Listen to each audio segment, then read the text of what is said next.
Baik, jadi kita lanjutkan reading kita ya, teman-teman. Jadi di reading nanti seperti biasa teman-teman akan diberi 50 pertanyaan yang mana dari 50 pertanyaan nanti akan dibagi ke dalam 5 teks. Jadi setiap teksnya atau setiap bacaan itu terdiri dari 1 sampai 10 soal. Jadi rata-rata 10 soal ya, teman-teman. Walaupun ada yang 9, ada juga yang 11 seperti itu. Kemudian waktunya untuk mengerjakan untuk reading ini itu hanya 1 menit. Memang kedengeran cepat kalau kita atau terasa cepat kalau kita misalkan tidak tahu triksnya. Tapi kalau kita sudah tahu triksnya 1 menit itu nanti bakal terasa sangat lama. Maksudnya akan tahu, maksudnya akan terasa banyak sisanya seperti itu. Tapi kalau belum tahu caranya, nah itu nanti bakalan menyita waktu seperti itu. Kemudian tipsnya di reading itu gampang ya teman-teman. Jadi baca soalnya dulu, jangan baca teksnya dulu. Jadi baca soalnya dulu, baru baca teksnya. Karena nanti ketika teman-teman sudah pahami jenis soalnya, teman-teman nanti akan tahu apa yang harus dilakukan. Seperti itu. Dari 3 tips yang kita pelajari seperti itu. Nah, vocabnya teman-teman nanti adalah yang menjadi penyelamat teman-teman di reading ini. Seperti itu.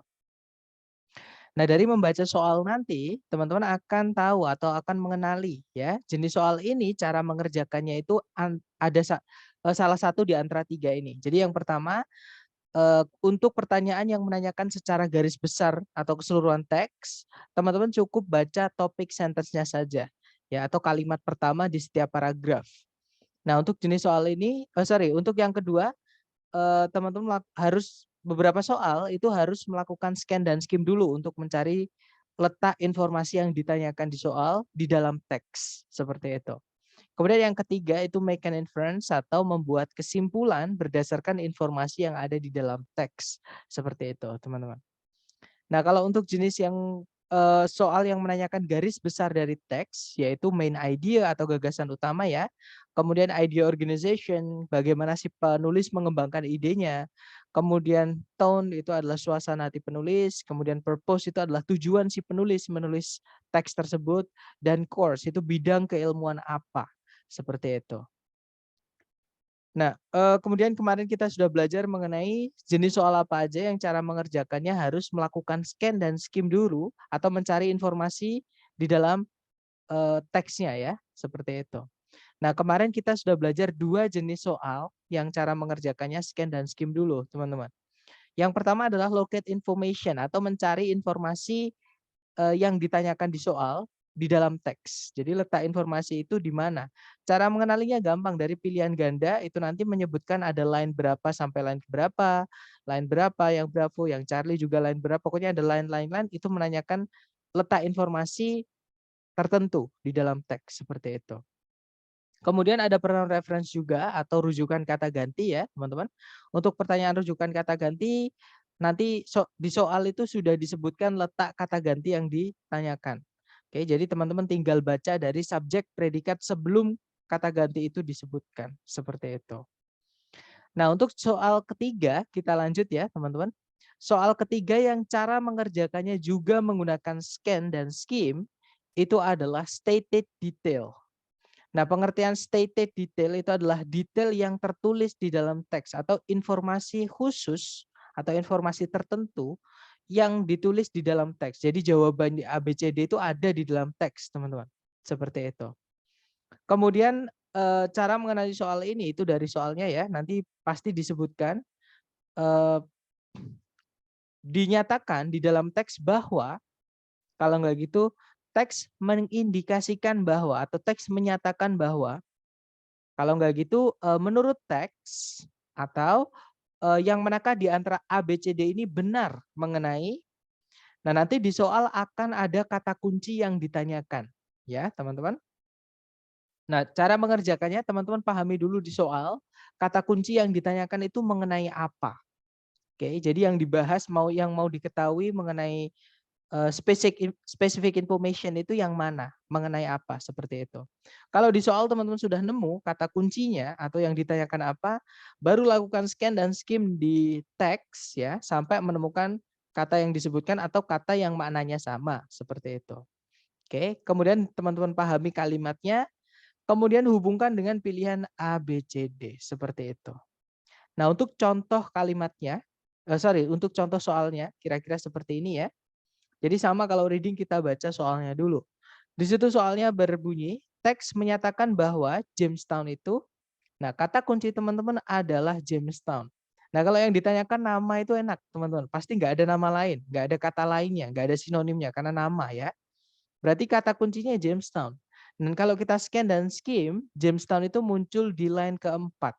Dia masuk ke dalam kalimat pertama, teman-teman. Oke. Nah, berarti kita baca kalimat pertama. Kalimat pertama berbunyi, Williamsburg merupakan sebuah kota yang bersejarah di Virginia yang didirikan oleh penjajah Inggris di tahun 1633. 26 tahun setelah penjajahan Inggris pertama kali di Amerika itu didirikan di Jamestown. Nah, berarti Williamsburg ini setelah Jamestown ya, yaitu 26 tahun setelah Jamestown didirikan, teman-teman. Karena Jamestown ini adalah yang pertama, yaitu the first permanent English colony in America was settled at Jamestown. Seperti itu. Oke, kita cek A, B, C, D. Yang alpha didirikan di tahun 1633. Nah, yang didirikan di tahun 1633 itu bukan Jamestown, tapi Williamsburg. Nah, hati-hati dengan jebakan di teks ya, teman-teman. Ini sering sekali dipakai untuk distraction untuk jenis soal ini ya. Intinya teman-teman fokus dengan yang ditanyakan saja. Seperti itu. Kemudian yang Bravo itu didirikan 26 tahun setelah Williamsburg. Kebalik teman-teman ya. Kalau kita bilang didirikan 26 tahun setelah Williamsburg, berarti Williamsburg dulu, baru Jamestown. Sedangkan di teks tadi kita pahami kalau Williamsburg itu didirikan 26 tahun setelah Jamestown. Berarti Jamestown dulu, bukan Williamsburg dulu. Berarti Bravo kebalik ya, bukan. Kalau yang Charlie merupakan penjajahan Inggris permanen pertama di Amerika. Nah, ketemu jawabannya adalah yang Charlie karena tadi disebutkan kalau Williamsburg itu didirikan di tahun 1633, 26 tahun setelah penjajahan Inggris pertama di Jamestown. Seperti itu. Oke, berarti jawabannya Charlie. Nah, mungkin ada pertanyaan dulu, teman-teman, sebelum lanjut ke latihan soal untuk jenis soal ini. Silahkan. Nanya, Sir, boleh, Sir? Boleh, boleh. Silahkan, Pak. Uh, it means the answer from the text indicates that Jamestown we can search from the before sentence atau after the sentences. In the sentence. Jadi, Correctly the right answer toward this question atau maybe later we find the questions similar like this. oke, ya, that's right. Jadi jawabannya di kalimat yang menyebutkan kata itu ya, teman-teman. Beda dari peran reference. Kalau peran reference kita baca sebelumnya. Karena dari pengertian peran atau kata ganti, itu fungsinya mengganti kata benda yang sebelumnya sudah disebutkan. Nah, tapi beda dengan state detail ini, teman-teman, atau detail atau kebenaran gitu ya, atau fakta yang ada di dalam teks menurut suatu informasi tertentu. Maksudnya mengenai bukan menurut. Jadi fakta tertentu yang ada di dalam teks mengenai topik yang ditanyakan. Nah, di sini Jamestown kan keluarnya di kalimat pertama, ya sudah jangan dibaca setelahnya. Jangan dibaca sebelumnya. Oke, tapi kita baca kalimat subjek predikat yang mengandung kata Jamestown itu. Seperti itu. Oke, atau kita ke contoh ke latihan soal ya. Nah, di sini ada 2 soal. Hati-hati teman-teman, jangan takut salah tapi ya. Berarti waktunya 2 menit dimulai dari sekarang, silahkan teman-teman.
Oke, 2 menit sudah habis teman-teman.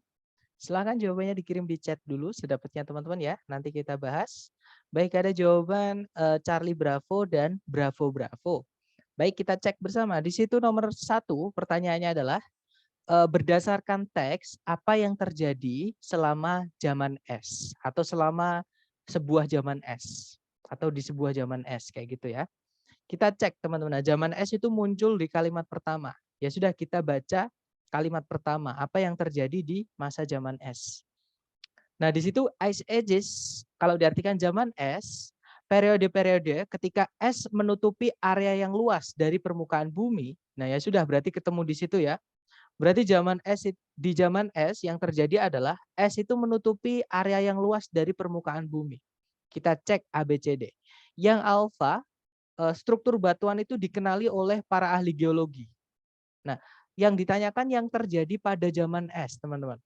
Nah, ahli geologi itu menemukan rock strata atau mengenali rock strata itu pastinya setelah zaman es sudah nggak ada. Sedangkan yang ditanyakan adalah pas waktu zaman es. Berarti alfa bukan ya. Kalau yang Bravo, bukti-bukti adanya benda-benda asing ditemukan. Sama, yang menemukan pasti kemungkinan besar adalah ahli geologi. Ya, bukti adanya zaman es itu ditemukan setelah zaman es sudah nggak ada. Seperti itu. Sedangkan pertanyaannya adalah during an ice age, selama zaman es. Berarti masih terjadi pas waktu zaman esnya, seperti itu. Berarti Bravo bukan. Kalau yang Charlie, es menutupi area yang luas dari permukaan bumi. Nah, ketemu ya, teman-teman. Jawabannya adalah yang Charlie, seperti itu. Kemudian nomor 2, teks itu menyebutkan ada berapa metode yang berbeda dari atau untuk mengenali zaman es di masa lalu. Nah, kata kunci teman-teman di soal adalah metode mengenali zaman es di masa lalu. Yang mana dia disebutkan ada kata recognize itu di kalimat kedua ya, teman-teman. Jadi kalau dibaca zaman es di masa lalu itu bisa dikenali dari struktur batuan yang menunjukkan adanya bukti benda-benda asing yang terbawa atau yang tertumpuk atau yang terkumpul oleh dinding-dinding es atau sungai-sungai es yang mencair. Nah, tapi pertanyaannya tadi ada how many-nya, ada how many, ada berapa. Berarti kita cek kalimat setelahnya. Apakah masih membahas tentang recognize? Ternyata masih, teman-teman. Di kalimat setelahnya juga menyebutkan zaman es itu juga bisa dikenali dari pembentukan tanah atau pembentukan daratan. Nah, berarti ada 2 ya. Yang pertama dari struktur batuan, yang kedua adalah pembentukan daratan atau pembentukan tanahnya. Seperti itu. Berarti nomor 2 jawabannya adalah yang Bravo. Seperti itu. Oke, nice. Kita lanjut lagi ya ke nomor berikutnya. Nomor 5 dan nomor 6 dicoba dulu. 2 menit dimulai dari sekarang. Silahkan teman-teman.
Baik, 2 menit sudah habis. Silahkan jawabannya dikirim di chat. Teman-teman, sedapatnya dulu. Salah nggak apa-apa. Kita belajar ya. Yang penting dicoba dulu. Supaya terasah skillnya teman-teman. Baik, ada jawaban Delta Delta, ada juga Bravo Charlie, ada Delta Alpha, ada Delta Bravo juga. Baik, mari kita cek bersama ya. Di situ nomor 5 pertanyaannya adalah teks menyatakan bahwa ventricle itu, nah kata kunci teman-teman adalah di kata ventricle yang dia muncul di line ketiga ya teman-teman. Nah kita baca kalimatnya. Jadi ventricle itu PD ya merupakan, kan? sorry, ada pertanyaan? Nggak ada ya? Baik, kalau nggak ada saya lanjutkan. Jadi ventricle itu merupakan ruangan bagian bawah yang berdinding tebal yang menerima darah dari atria dan mendorong darah itu menuju arteris bersamaan dengan detak jantung. Oke, kita cek teman-teman. Yang alfa itu memiliki dinding yang relatif tipis. Bukan ya, jelas-jelas ventricle merupakan ruangan bagian bawah yang berdinding tebal, bukan tipis. Itu pakai thick, bukan thin. Ya, mereka antonim atau lawan kata. Berarti alfa bukan, teman-teman. Kalau yang bravo, mendorong darah menuju atria atau mengirim darah menuju atria. Nah, tadi dia mendorong darah itu menuju arteris ya, teman-teman, bukan arteria. Kalau atria itu menerima darah dari atria, bukan mendorong ke atria tapi menerima darah dari atria. Berarti bravo bukan. Kalau yang Charlie letaknya di atasnya atria. Nah, tadi ada kata lower chambers. Jadi ventricle itu merupakan ruangan bagian bawah. Oke, berarti nggak ada sesuatu di bawahnya. Maksudnya di jantung itu dia yang bagian bawah, ruangan bawah, bukan ruangan atas seperti itu. Berarti nggak ada ruangan bawahnya ya. Berarti yang Charlie bukan, teman-teman. Karena letaknya bukan di atasnya atria, tapi di bawahnya seperti itu. Kalau yang delta, memaksa darah menuju arteris. Nah, ketemu ya jawabannya yang delta itu. Tadi ada kata push it into arteris. Dia menggunakan sinonim push mendorong, force memaksa seperti itu. Into force into itu memaksa masuk. Jadi mendorong tadi sama seperti itu. Berarti nomor 5 jawabannya adalah delta ya. Kemudian nomor 6, menurut teks kapan darah itu didorong menuju arteris dari ventricle. Nah, masih ngomongin tentang ventricle dan arteris yang mana masih di dalam kalimat yang sama tadi ya. Nah, tadi ada keterangan with each contraction of the heart. Barengan dengan kontraksi jantung atau gerakan jantung atau detak jantung seperti itu. Jadi bareng ya. Jantung berdetak, darah didorong ke arteris seperti itu. Oke, kita cek ABCD. Yang alfa, as the heart beats. Ketika jantung berdetak. Nah, ketemu langsung jawabannya adalah yang alfa. Ya, teman-teman. Ketika jantung berdetak sama dengan with each contraction of the heart. Seperti itu. Oke, kita lanjut lagi ke nomor berikutnya, nomor 9. Satu soal berarti 1 menit ya. Silahkan dicoba dulu teman-teman. Dimulai dari sekarang.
Oke, 1 menit sudah habis.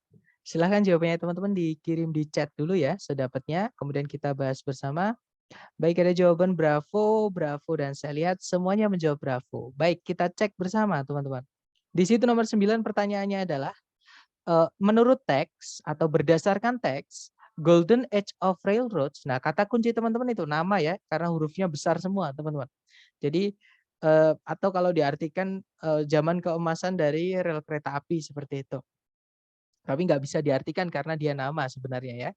Nah, tapi intinya Golden Age of Railroads itu muncul di kalimat pertama. Ya sudah, kita baca kalimat itu, kita cermati ya. Kalimatnya berbunyi, Golden Age of Railroads merujuk pada periode dari akhir Perang Saudara hingga awal mula Perang Dunia I, ketika rel kereta api muncul dan faktanya hampir menguasai pasar transportasi massa di Amerika Serikat. Nah, kita cek ABCD yang benar mengenai Golden Age of Railroads berdasarkan teks ini ya. Yang alfa merupakan dampak atau hasil dari Perang Dunia I. Bukan ya, namanya dampak atau hasil itu setelahnya. Jadi kayak apa ya, aftermath, teman-teman. Jadi kayak dampak itu ya setelahnya ya. Sedangkan kejadiannya Golden Age of Railroads itu adalah periode sebelum atau sampai awal mula Perang Dunia I. Jadi kalau dampak pasti harusnya setelahnya Perang Dunia I, tapi dia bukan setelahnya, tapi sebelumnya. Berarti alfa bukan. Kalau yang Bravo merupakan periode ketika hampir semua transportasi massa Amerika Serikat itu dikuasai oleh rel kereta api. Nah, ketemu ya. Jawabannya adalah yang Bravo, teman-teman. Seperti itu. Kita lanjut. Oke. Ternyata jenis soal yang stated detail sudah habis latihannya. Mungkin ada pertanyaan dulu sebelum kita lanjut ke jenis soal keempat. Yang cara mengerjakannya teman-teman harus scan dan skim dulu. Seperti itu. Silahkan teman-teman.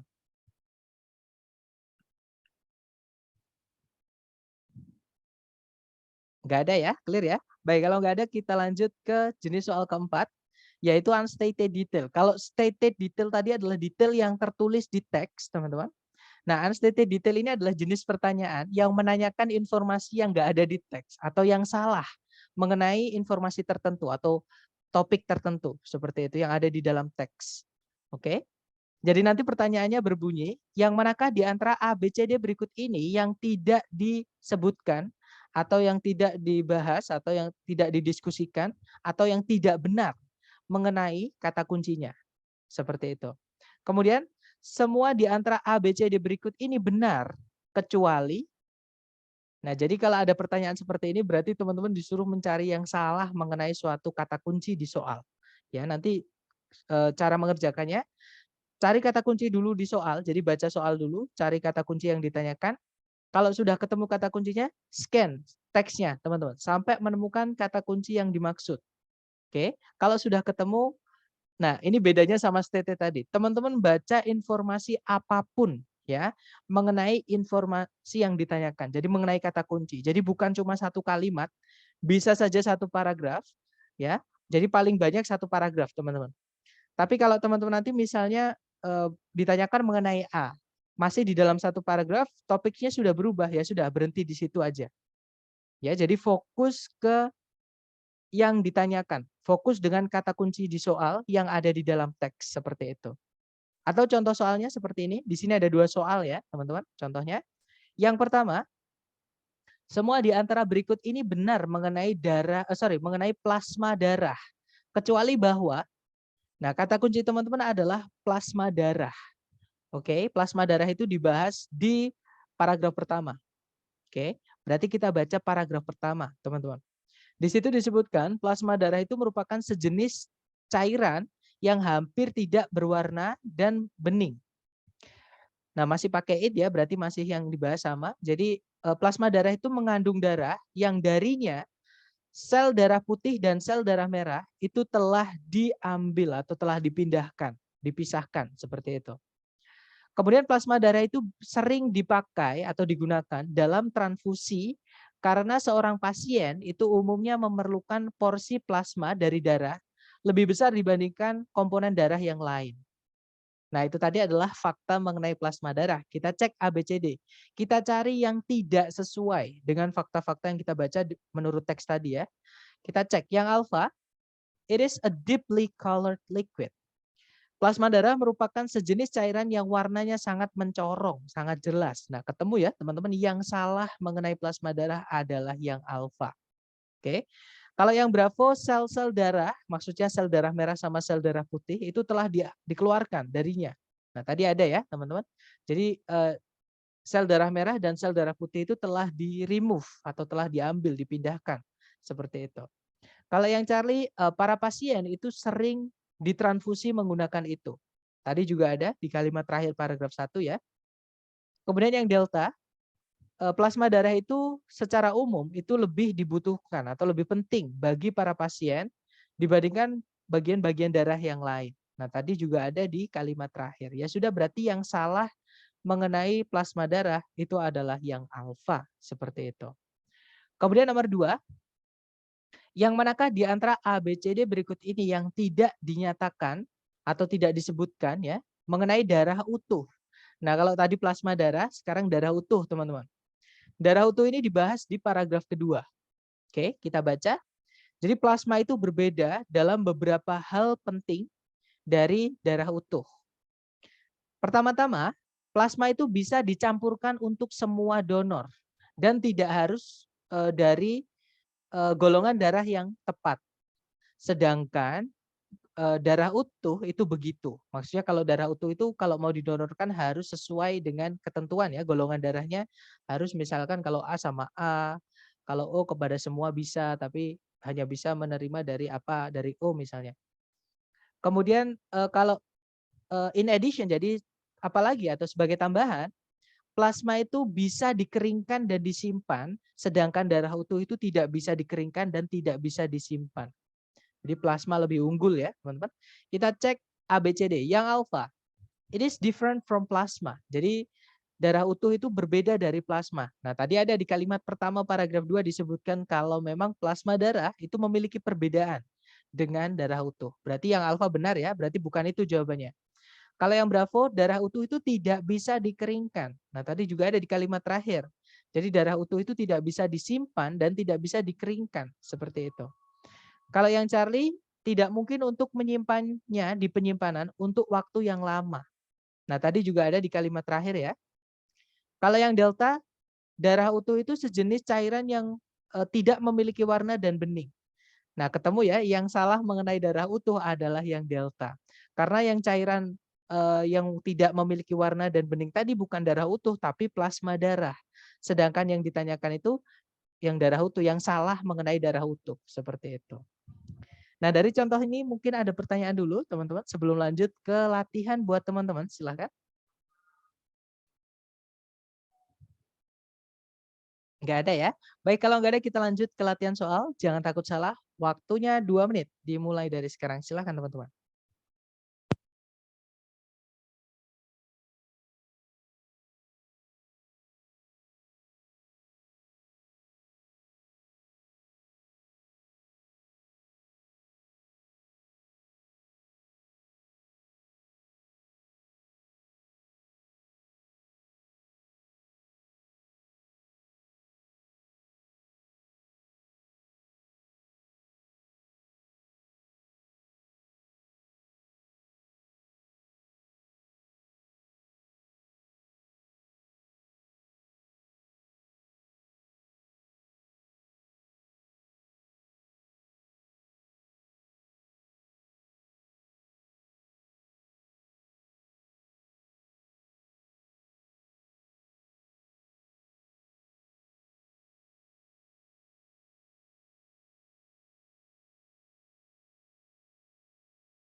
Oke guys, 2 menit sudah habis. Silahkan jawabannya teman-teman dikirim di chat ya.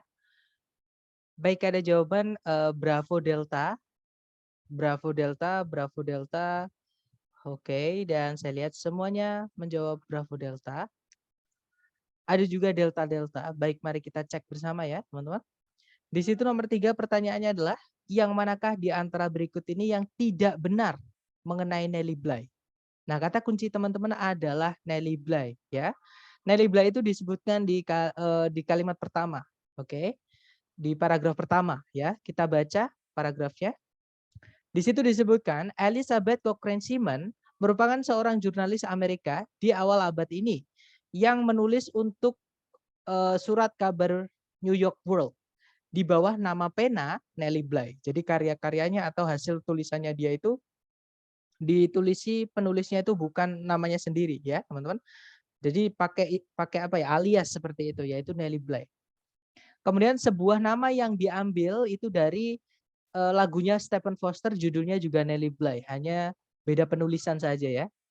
Kemudian dia itu mendapatkan ketenaran atas pendekatan-pendekatannya dan khususnya atas cara dia mencari cerita-cerita yang penuh petualangan dan berani seperti itu.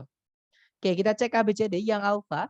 Nama asli Nelly Bly adalah Elizabeth Cochrane Seaman. Nah, tadi ada di kalimat pertama ya. Jadi asli namanya itu adalah Elizabeth Cochrane Seaman.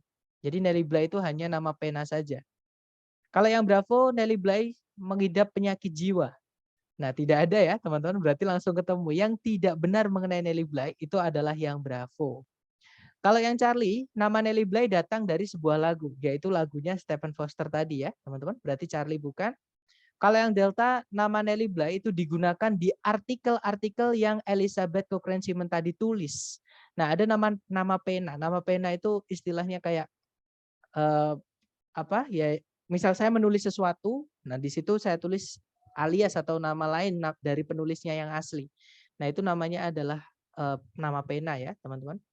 Sama kayak di grup band misalnya ada Ariel itu sebenarnya namanya bukan Ariel, sama kayak Pasha itu bukan namanya Pasha. Nah, itu namanya nama panggung karena dia di panggung. Kalau ini nama pena seperti itu.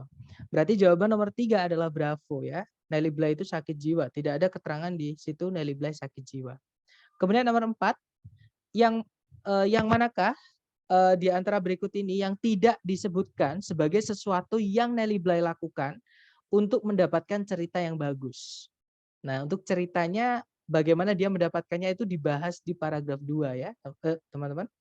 Di situ dibahas Elizabeth atau Nelly Bly itu merasa kalau cara terbaik untuk mendapatkan cerita sebenarnya itu dari dalam, bukan bukan sebagai observer dari luar yang bisa saja diberikan versi kenyataan yang sudah dipercantik atau dibumbu-bumbui. Seperti itu. Kemudian di suatu kesempatan dia itu pura-pura menjadi seorang pencuri atau penjahat sehingga dia ditangkap dan dia menyaksikan sendiri bagaimana tahanan-tahanan wanita itu benar-benar diperlakukan. Di kesempatan yang lain dia memalsukan sakit jiwa. Jadi bukan benar-benar sakit jiwa tapi dia memalsukan atau pura-pura sakit jiwa seperti itu ya. Supaya dimasukkan atau diterima masuk ke rumah sakit jiwa untuk mendapatkan gambaran nyata mengenai perlakuan terhadap pasien-pasien pengidap penyakit mental. Oke, kita cek ABCD ya, teman-teman. Yang alfa, dia pura-pura sebagai penjahat. Tadi ada ya di situ, sehingga dia ditangkap akhirnya menyaksikan sendiri tadi bagaimana tahanan wanita diperlakukan. Kalau yang Bravo, dia ditangkap oleh polisi. Nah, tadi juga ada. Kalau yang Charlie, dia pura-pura sakit. Nah, maksudnya sakit jiwa ya, ada tadi teman-teman. Kalau yang Delta, dia bekerja sebagai seorang dokter di sebuah rumah sakit jiwa. Nah, yang tidak ada adalah yang Delta, teman-teman. Dia di rumah sakit jiwa itu bukan bekerja sebagai dokter, tapi dia pura-pura sakit jiwa ya, supaya bisa tahu bagaimana sih penanganan penyakit pasien-pasien yang mengidap penyakit mental seperti itu. Oke, berarti jawabannya Delta. Oke, kita lanjut lagi ke nomor berikutnya, nomor 5 dan nomor 6 ya. Dicoba dulu jangan takut salah, waktunya 2 menit, silahkan teman-teman.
Oke, 2 menit sudah habis, teman-teman.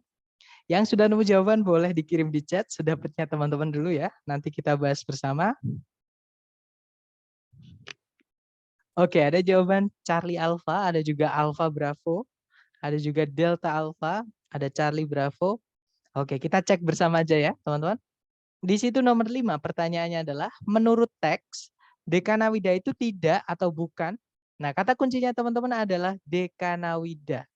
Oke. Dekanawida itu dibahas di paragraf 1, teman-teman. Jadi kita baca paragraf 1 ya. Di situ disebutkan peran Dekanawida sebagai pembuat hukum tertinggi di suku Iroquois telah memberinya status setengah dewa di dalam bangsa Indian. Terlahir ke dalam suku Huron, Dekanawida itu memberikan rasa takut yang besar terhadap orang tuanya yang sebelumnya atau yang dia itu sebelumnya berusaha untuk menenggelamkannya ketika dia masih kecil setelah sebuah ramalan itu dibuat yang menyatakan bahwa dia akan membawa duka yang besar terhadap bangsa Huron. Nah, Dekanawida itu berhasil kabur, berhasil melarikan diri, berhasil bertahan hidup dari percobaan penenggelaman ini. Namun kemudian dia lari dari rumah orang tuanya dan suku orang tuanya untuk tinggal di tengah-tengah suku Iroquois atau bangsa Iroquois. Nah, kita cek ABCD ya, teman-teman. Nomor 5, yang alpha lawmaker, seorang pembuat hukum. Tadi ada ya, teman-teman, lawgiver sama lawmaker itu sama. Jadi yang membuat hukum itu adalah Dekanawida, seperti itu. Berarti alpha bukan. Kalau yang Bravo, a Huron by birth. Seorang Huron secara kelahiran. Nah, tadi ada ya, dia terlahir ke dalam suku Huron sebenarnya. Oke, tapi karena dia mau dibunuh sama orang tuanya, dia kabur. Seperti itu. Oke, berarti Bravo bukan. Kalau yang Charlie, a near deity itu artinya mendekati dewa. Tadi ada kata demigod, teman-teman. Demigod itu artinya setengah dewa. Ya, berarti yang Charlie benar karena a near deity itu maksudnya memiliki sifat dewa lah seperti itu, mendekati dewa seperti itu, mendekati sifat dewa. Berarti Charlie bukan. Kalau yang Delta, drowned when he was young, ditenggelamkan ketika dia atau tenggelam ketika masih muda. Nah, ketemu ya, yang salah adalah yang Delta karena dia kabur sebelum dibunuh, teman-teman. Seperti itu. Kemudian berarti nomor 5 yang Delta. Kemudian nomor 6, yang manakah di antara berikut ini yang tidak disebutkan di teks mengenai wampum? Nah, wampum sendiri itu disebutkan di kalimat kedua paragraf 2. Nah, jadi kita mulainya dari situ aja ya, karena pertama disebutkan di situ. Nah, jadi kalau dibaca wampum atau strings of beads itu tasbih ya kalau kita nyebutnya, teman. Jadi kayak gambar di bawah itu. Jadi tasbih yang dibuat dari kulit kerang yang dipoles merupakan sebuah komoditas bernilai tinggi di budaya Iroquois. Menurut kebijakan-kebijakan yang dibuat oleh Dekanawida, wampum itu harus dibayarkan kepada keluarga dari seorang korban pembunuhan oleh keluarga dari si pembunuh.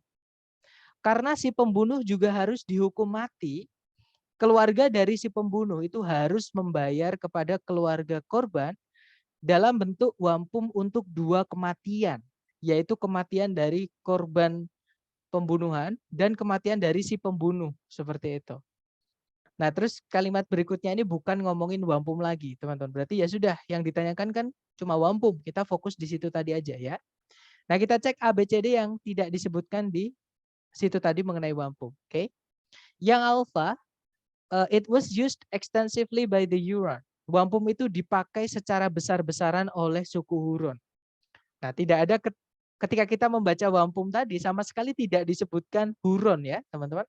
Yang disebutkan adalah Iroquois. Nah, berarti sudah ketemu nomor 6 yang salah atau yang tidak disebutkan mengenai wampum adalah yang alfa. Ya, teman-teman. Kalau yang Bravo, wampum itu memiliki nilai yang tinggi bagi Iroquois. Tadi ada, dia adalah wampum itu adalah komoditas bernilai tinggi bagi Iroquois seperti itu. Kalau yang Charlie, wampum diberikan kepada keluarga korban pembunuhan. Tadi juga ada ya, teman-teman.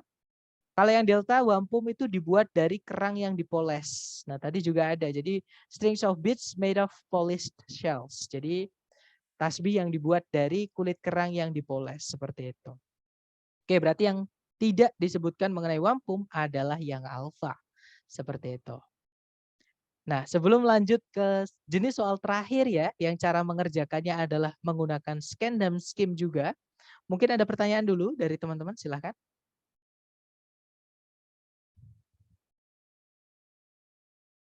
Nggak ada ya, teman-teman? Baik, kalau nggak ada, mari lanjut ke jenis soal terakhir yang cara mengerjakannya dengan scan dan skim. Sebenarnya untuk jenis soal terakhir ini tidak harus menggunakan scan dan skim, teman-teman. Karena ketika saya tes, bisa dibilang saya nggak pernah pakai cara ini, ya sekarang. Tapi kalau dulu ya, tapi kalau sekarang nggak pernah, teman-teman. Karena sebenarnya ada cara lebih cepat lagi dari yang saya akan ajarkan ke teman-teman, yaitu menebak. Nah, tapi ada aturannya. Menebak itu teman-teman harus tahu arti yang ditanyakan. Jadi kata yang ditanyakan itu artinya apa sih? Nah, kalau sudah tahu tinggal nyocokkan dengan pilihan A, B, C, D sesuai konteks di teks. Oke, misalnya teksnya bahas apa? Oh, berarti A, B, C, D yang sinonimnya paling cocok adalah yang ini. Nah, saya mesti pakai cara itu, teman-teman. Nah, tapi kalau misalkan teman-teman menemukan pertanyaan vocab ini yang teman-teman tidak tahu artinya, nah baru pakai cara ini yang kita pelajari ya. Nah, untuk pertanyaan vocab sendiri artinya adalah, jadi nanti di soal reading itu ada pertanyaan yang menanyakan definisi dari kata atau frase yang ada di dalam teks, teman-teman. Nah, sayang definisi sendiri ada yang literal atau definisi itu makna langsung, ada juga yang makna figuratif atau idiomatik. Jadi makna yang bisa dibilang tersurat dan tersirat seperti itu ya. Atau padanan katanya atau sinonimnya juga bisa. Jadi kadang makna, kadang juga sinonimnya. Jadi kata di teks, kata A di teks di line keberapa itu bisa diganti dengan kata apa di pilihan ganda seperti itu. Jadi kayak substitusi, pengganti seperti itu. Nah, pertanyaan ini bisa dikenali dari pertanyaan yang berbunyi misalnya ya, makna dari kata A di line ke B. Nah, seperti itu. Kalau nggak gitu, kata A di line ke B itu bisa digantikan dengan di antara A, B, C, D maksudnya ya. Yang mana yang bisa menggantikan kata A, seperti itu. Kemudian kata A di line ke B itu paling mendekati maknanya dengan, nah seperti jadi kayak pertanyaan meaning atau makna ya teman-teman. Cara menjawabnya adalah, jadi teman-teman kan sudah dikasih tahu nanti line-nya line keberapa dari soal. Ya, jadi sudah disebutkan. Kalau nggak gitu nanti di teks pasti juga ditebelin. Kalau teman-teman ngambil yang online ya, tes TOEFL ITS asli yang online. Itu nanti teksnya akan ditebelin. Seperti itu. Nah, cara menjawabnya ketika teman-teman tidak tahu artinya itu melalui menebak dari konteks. Jadi teman-teman baca mulai dari kalimat sebelum kata itu disebutkan. Oke, kemudian kalimat di setelah kata itu disebutkan. Jadi 3 kalimat nanti yang teman-teman baca ya. Kalimat sebelumnya, kalimat yang kata itu terdapat ya, sama kalimat setelahnya. Nah, kenapa kok seperti itu? Karena vocab itu nanti atau satu keseluruhan kalimat yang mengandung vocab itu pasti nyambung dengan kalimat sebelum dan kalimat sesudahnya. Kadang dijelaskan kembali, teman-teman, di setelahnya, atau kadang kalimat itu adalah penjelasan lebih lanjut dari kalimat sebelumnya. Nah, makanya tekniknya adalah dibaca dari kalimat sebelum sampai kalimat setelahnya, seperti itu. Nah, untuk contoh soalnya adalah seperti ini. Di sini ada 2 contoh soal ya, teman-teman. Di situ soalnya berbunyi nomor 1 ya. Menurut line pertama, jadi berdasarkan baris pertama dari teks, apa sih teddy bear itu? Nah, kebetulan di sini yang ditanyakan teddy bear muncul di kalimat pertama, teman-teman. Nggak ada kalimat sebelumnya. Berarti cukup kita baca kalimat pertama dan kalimat kedua saja. Jadi kalimat ini dan kalimat setelahnya saja. Oke? Nah, di situ berbunyi teddy bear merupakan sebuah mainan anak-anak atau sebuah eh, boneka mainan berbentuk binatang ya yang diisi dengan benda-benda lembut yang dimaksudkan atau yang ditujukan untuk dipeluk. Kemudian teddy bear itu meskipun demikian merupakan sebuah mainan dengan sejarah yang menarik di baliknya. Intinya adalah teddy bear itu mainan ya, teman-teman. Karena ada di kalimat pertama dan kalimat kedua menyebutkan kalau teddy bear itu adalah mainan anak-anak. Seperti itu. Oke. Nah, dari pilihan A, B, C, D yang menyebutkan mainan anak-anak nih. Kira-kira ada yang tahu Yang manakah di antara nomor 1 A, B, C, D itu yang mainan anak-anak yang mana? Ya, that's right. Di chat ada yang menjawab. Jawabannya adalah yang delta ya, teman-teman. A plaything itu artinya mainan anak-anak. Kalau yang alpha, a ferocious animal, binatang buas atau binatang ganas seperti itu ya. Nggak mungkin anak kita kasih mainan binatang buas, misalkan macan. Yang ada anak kita buat mainan ya, teman-teman. Sama macannya seperti itu. Berarti alpha bukan. Kalau yang bravo, presiden dari Amerika Serikat. Nggak mungkin juga presiden Amerika Serikat kita kasih ke anak-anak untuk dibuat mainan. Kan nggak sopan seperti itu. Kalau yang Charlie, pemburu yang terkenal. Seorang pemburu yang terkenal. Sama. Yang ada pemburunya marah, anak kita ditembak seperti itu. Charlie bukan ya, teman-teman. Jawabannya adalah yang delta. Sesuai teks, teddy bear, maksudnya sesuai line yang disebutkan itu, teddy bear itu adalah mainan anak-anak. Seperti itu. Berarti nomor 1 delta. Kemudian nomor 2, lihatlah kata past times di paragraf kedua. Kata ini bisa digantikan dengan, nah kalau ini CBT teman-teman. Kalau ABCD-nya berupa bulat-bulat seperti ini adalah jenis soal CBT ya. Tapi cara mengerjakannya sama teman-teman. Jadi past times itu disebutkan di kalimat kedua, paragraf 2. Jadi kita mulai bacanya dari kalimat pertama paragraf 2 ya teman-teman. Nah, kalimat pertama berbunyi, Theodore Roosevelt atau Teddy, sebagaimana yang dia biasa dipanggil, merupakan Presiden Amerika Serikat sejak tahun 1901 sampai 1909. Dia merupakan seorang pria yang sangat aktif dengan berbagai macam pastimes, yang salah satunya adalah berburu. Nah, kita cek ya, teman-teman, ABCD yang paling nyambung. Yang alpha, past occurrences, kejadian-kejadian di masa lalunya. Bukan ya, teman-teman. Karena di sini berburu itu sesuatu yang bisa disengaja. Sedangkan kejadian di masa lalu itu tidak bisa disengaja, teman-teman. Seperti itu. Namanya aja kejadian. Oke. Kemudian yang bravo, previous jobs, pekerjaan-pekerjaan sebelumnya. Bukan ya, karena jelas-jelas teks itu sedang di baris itu ya. Dia sedang menjelaskan ketika Theodore Roosevelt menjadi presiden. Oke, berarti bukan ngomongin pekerjaan sebelumnya. Oke. Kemudian yang Charlie, hunting trips, perjalanan berburu. Tidak mungkin pastimes ini adalah perjalanan berburu jika salah satunya adalah berburu. Harusnya kalau pastimes ini adalah perjalanan berburu, harusnya ya semua itu adalah berburu ya, teman-teman. Namanya aja perjalanan berburu. Masa di tengah-tengah nanti dia tiba-tiba podcast, kan nggak mungkin seperti itu. Oke, berarti Charlie bukan. Nah, jawabannya adalah yang delta ya, teman-teman. Leisure activities atau aktivitas di waktu luangnya. Seperti itu. Tadi dijelaskan kalau dia itu pria yang tidak biasa aktif. Jadi ketika dia ada waktu luang pun, dia pasti isi dengan sesuatu. Seperti itu. Dan memang kalau teman-teman cek di kamus, pastimes ini artinya adalah something that you do because you think it is enjoyable or interesting. Atau nama lainnya adalah hobi ya, teman-teman. Oke, jadi memang pastimes itu adalah nama lain dari kata hobi atau kata lain dari hobi, sinonimnya seperti itu. Oke, berarti yang paling tepat adalah yang delta ya, leisure activities atau kegiatan di waktu luang. Seperti itu. Nah, dari dua contoh tadi mungkin ada yang mau ditanyakan dulu sebelum lanjut ke latihan soal buat teman-teman. Silakan teman-teman. Kalau tes TOEFL itu Pak, boleh Iya, nanya ya Pak? Kalau boleh, tes TOEFL, silakan. it means ya, we have much require the vocabulary, Vocab, so yes. alright.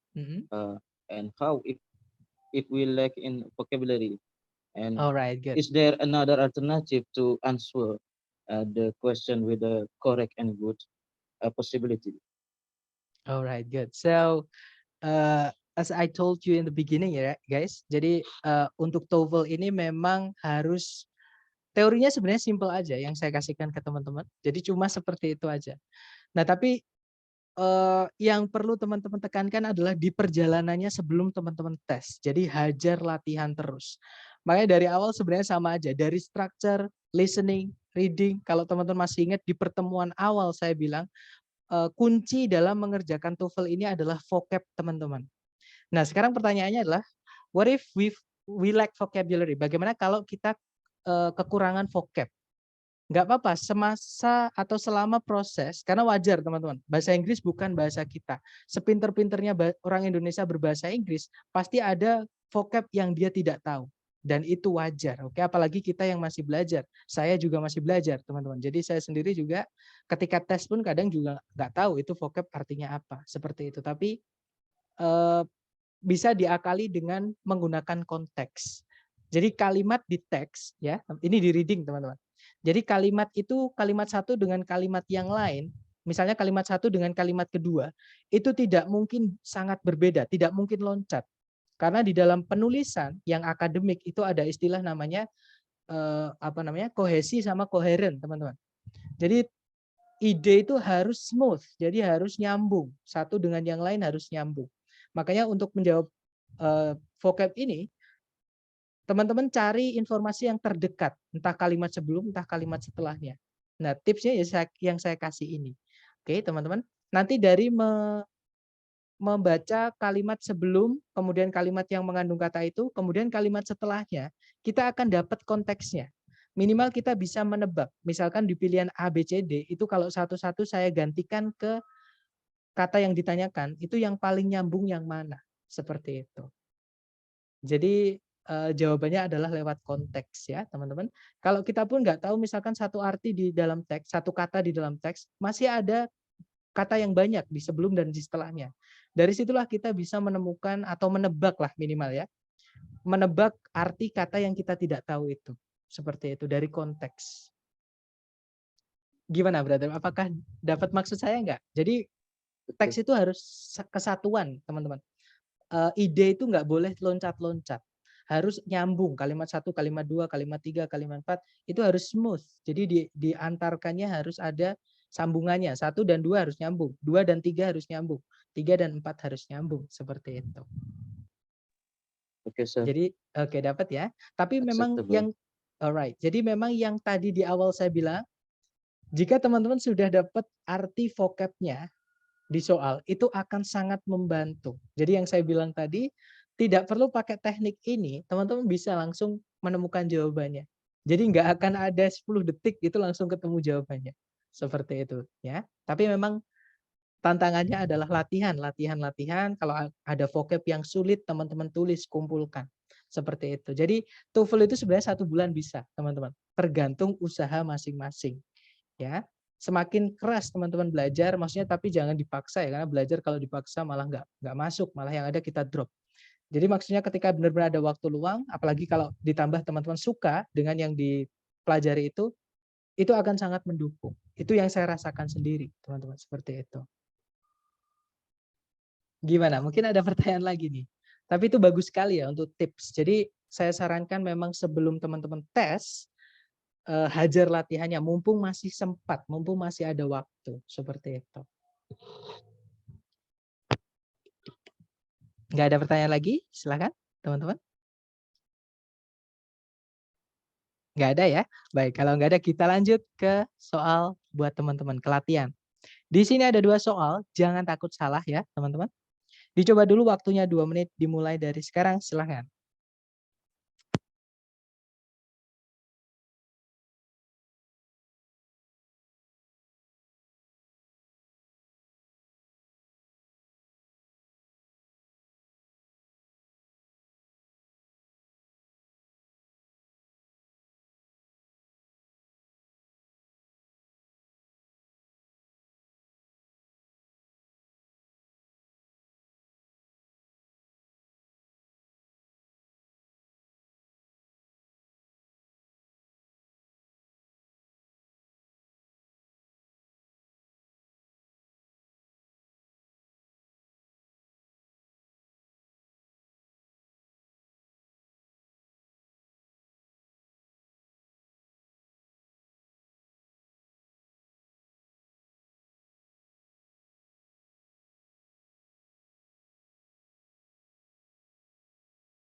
Oke, 2 menit sudah habis, teman-teman. Silahkan jawabannya dikirim di chat, kemudian kita bahas ya. Baik, ada jawaban Delta Alpha, ada Charlie Alpha, ada Delta Charlie. Oke, kita cek bersama ya. Ada Bravo Charlie juga. Oke, kita cek. Di situ nomor 5 pertanyaannya adalah a supernova in line 1 is which of the following. Jadi supernova di line pertama itu yang mana sih di antara berikut ini? Nah, ini istilah ya, teman-teman, supernova itu. Kita cek supernova itu apa. Nah, di situ di supernova muncul di kalimat pertama, berarti kita baca kalimat pertama dan kalimat kedua. Nah, kalimat pertama berbunyi, supernova terjadi ketika semua kandungan hidrogen di dalam inti sebuah bintang itu berubah menjadi besi dan kemudian meledak. Nah, jadi supernova terjadi ketika bintang itu memadat kemudian meledak ya, teman-teman. Karena kandungan hidrogen di intinya itu habis. Jadi dia apa namanya? Memadat seperti itu. Jadi semua bintang itu mati atau meledak setelah bahan bakar inti mereka habis. Nah, ketemu ya, berarti supernova itu suatu kejadian di mana bintang itu meledak. Kita cek teman-teman. Yang alfa, kandungan besi di dalam sebuah bintang. Bukan ya. Kalau yang Bravo, inti dari sebuah bintang. Itu juga bukan. Itu bukan supernova. Karena supernova itu terjadi, berarti dia adalah suatu proses atau kejadian. Kalau yang Charlie, kandungan hidrogen dalam sebuah bintang. Juga sama, itu bukan kejadian ya. Kalau yang Delta, ledakan dari sebuah bintang. Nah, ketemu. Atau meledaknya sebuah bintang. Ketemu ya, jawabannya adalah yang Delta, teman-teman, untuk nomor 5. Kemudian nomor 6,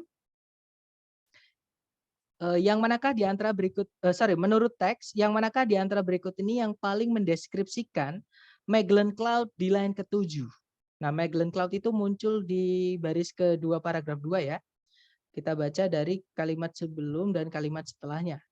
Baik, jadi kalau dibaca supernova itu tidak sering terjadi. Mereka terjadi sekitar sekali setiap 100 tahun di galaksi manapun. Dan di tahun 1987, sebuah ledakan bintang yang bisa dilihat dengan mata telanjang terjadi di Magellan Cloud, sebuah galaksi yang dekat dengan Milky Way. Milky Way itu kalau kita nyebutnya Bima Sakti, teman-teman. Oke, jadi para ilmuwan secara periodik atau secara berkala, gitu ya, mendeteksi ledakan bintang di galaksi-galaksi lain. Namun, tidak ada satupun ledakan bintang itu pernah terjadi di galaksi Bima Sakti atau galaksi yang mencakup bumi sejak tahun 1604. Jadi terakhir ada ledakan bintang di galaksi kita itu di tahun 1604 ya, teman-teman. Baik, mari kita cek. Berarti Magellan Cloud itu adalah sebuah galaksi di dekat galaksinya bumi, seperti itu. Yang alfa, galaksi di dalam galaksinya bumi atau galaksi Bima Sakti. Bukan di dalam tapi di dekatnya ya. Tadi ada kata close to. Jadi Magellan Cloud itu adalah a galaxy close to the Milky Way. Sebuah galaksi yang dekat dengan galaksinya galaksi Bima Sakti atau galaksinya bumi. Berarti alfa bukan karena dia bilangnya di dalamnya, bukan di dekatnya.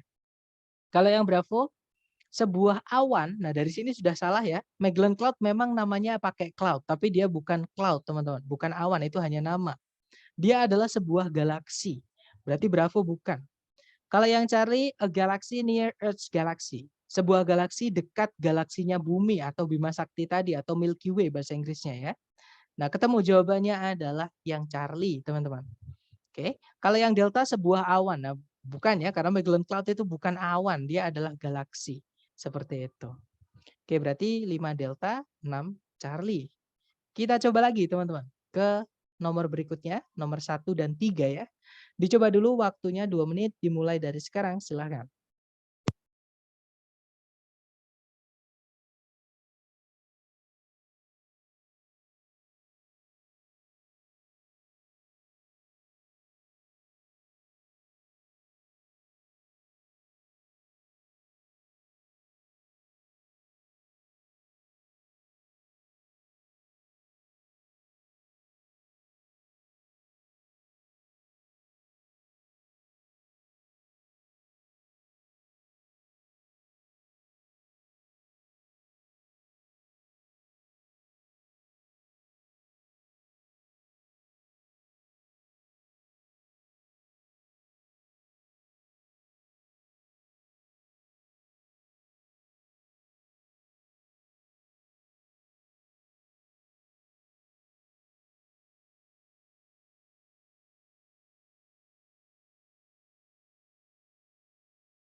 Oke, 2 menit sudah habis. Silahkan jawabannya dikirim di chat, teman-teman.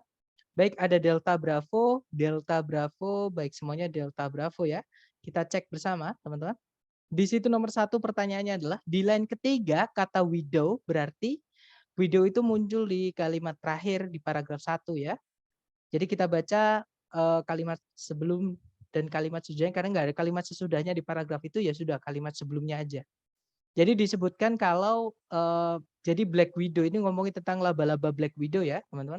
Itu paling sering ditemukan di bagian selatan dari Amerika Serikat atau United States.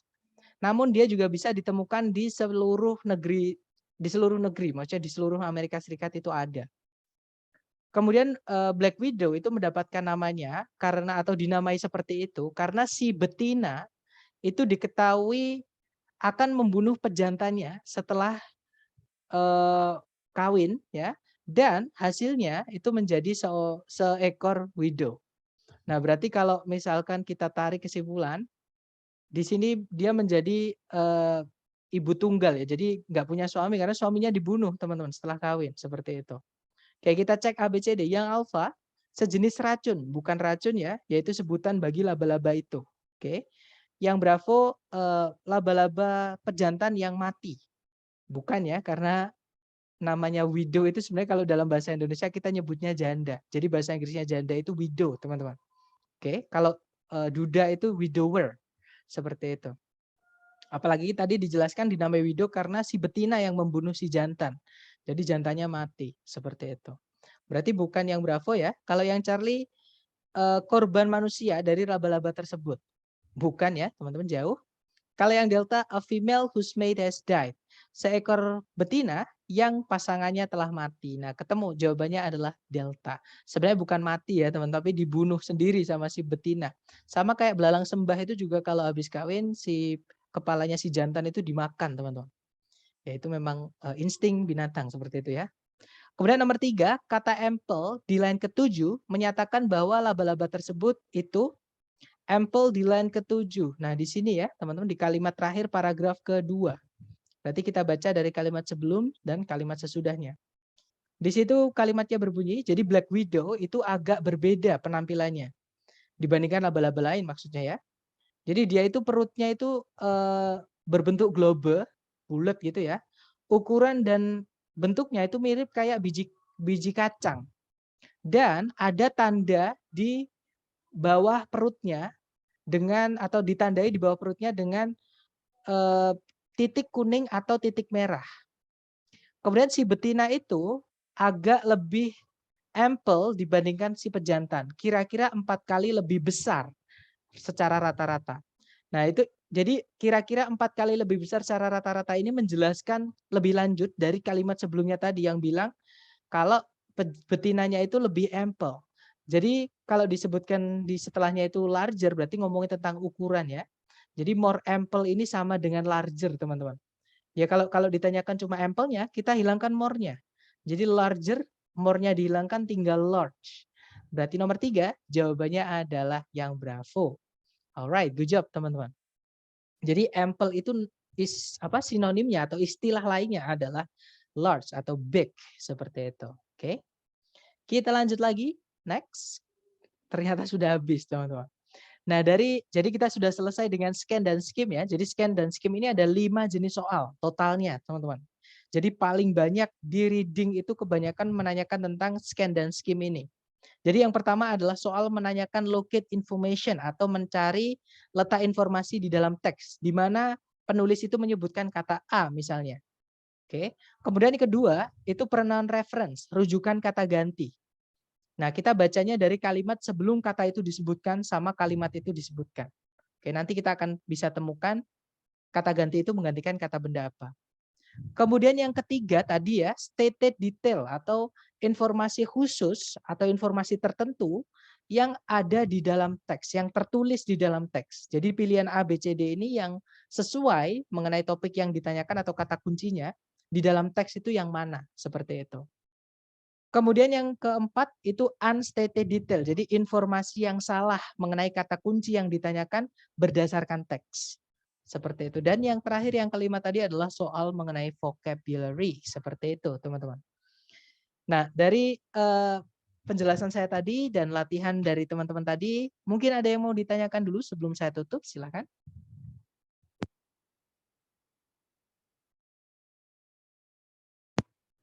Nggak ada ya, teman-teman, berarti clear. Berarti besok kita selesaikan chapter 18 dan 19 dalam satu pertemuan, karena materinya sedikit, teman-teman. Oke, jadi kita masih punya waktu 1 hari untuk persiapan tes, seperti itu. Baik, thank you so much for having me tonight, guys. I'll see you again next time. The last I say, Assalamualaikum warahmatullahi wabarakatuh. Waalaikumsalam warahmatullahi wabarakatuh.